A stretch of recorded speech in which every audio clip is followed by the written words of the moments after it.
Alors, La vie est une géniale improvisation, c'est l'adaptation que j'ai faite de la correspondance d'un grand philosophe qui s'appelle Vladimir Jankélévitch et qui était titulaire de la chaire morale à la Sorbonne et qui a... Bon, j'ai repris la correspondance entre 1920 et 1985 avec son meilleur ami.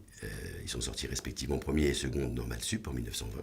Il se trouve que ma maman a été l'élève de Vladimir Jankélévitch et que je lui ai demandé en ouverture de ce spectacle d'écrire une lettre à son fils, c'est-à-dire à moi. Et de me demander, je lui dis, qu'est-ce que ça te fait que ton fils lise la correspondance de celui que je t'ai toujours entendu appeler ton maître.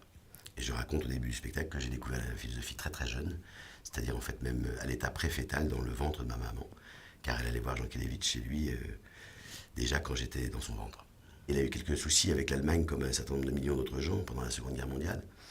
Et donc il a eu une rupture absolument totale avec l'Allemagne. Il ne voulait plus entendre parler de musique, de pensée, de philosophe, car c'était aussi un grand musicien, il jouait faisait 3 heures de piano par jour.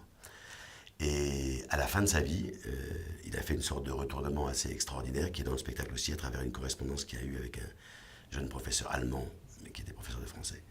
Et il a eu, je ne vais pas raconter parce que ce serait dommage, mais c'est un vrai retournement, même une vraie révolution au sens propre, c'est-à-dire un retournement, où il va s'ouvrir à ce qu'il appelle le début d'une ère nouvelle.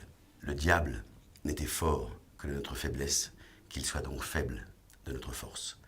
Et c'est sans doute ce qui, je pense, caractérise assez bien sa trajectoire, mais aussi le plaisir que les gens ont à découvrir.